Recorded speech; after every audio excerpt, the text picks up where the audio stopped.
अंत्योदयाच्या भावनेसह विकासाचा लाभ प्रत्येक व्यक्तीपर्यंत पोहोचवण्याचा संकल्प राष्ट्रपतींकडून अधोरेखित राष्ट्रीय सुरक्षा, युवा आणि महिलांच्या नेतृत्वाखालील विकासावर दिला भर।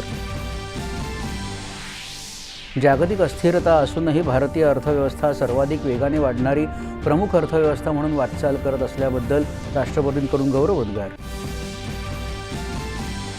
राष्ट्रपतींचे विचार आपल्या राष्ट्राची ताकद आणि प्रत्येक भारतीयाच्या आकांक्षांचं प्रतिबिंब दर्शवतात। त्यांचा संदेश विकसित भारतासाठी नव्या जिद्दीनं काम करण्यासाठी प्रेरित करणारा। पंतप्रधानांची प्रतिक्रिया। संरक्षण दलांच्या आधुनिकीकरणाला सर्वोच्च प्राधान्य देत भारत जागतिक संरक्षण उत्पादन केंद्र आणि निर्यातदार म्हणून उदयाला येत असल्याचं संरक्षण मंत्र्यांचं प्रतिपादन।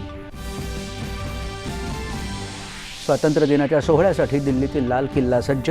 पंतप्रधान नरेंद्र मोदी उद्या लाल किल्ल्यावरून या सोहळ्याला करणार संबोधन।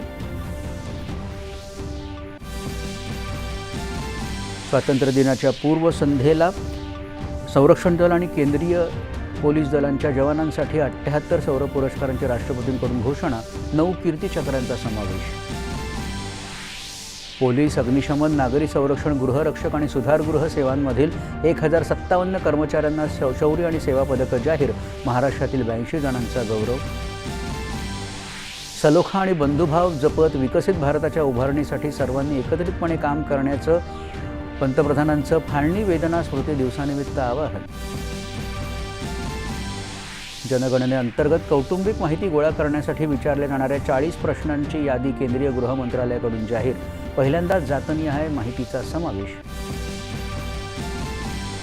महाराष्ट्रातल्या 36,211 कंपन्या बंद झाल्याचा विरोधकांचा दावा फेटाळत शरद पवार यांना मुख्यमंत्री देवेंद्र फडणवीस यांचं उत्तर।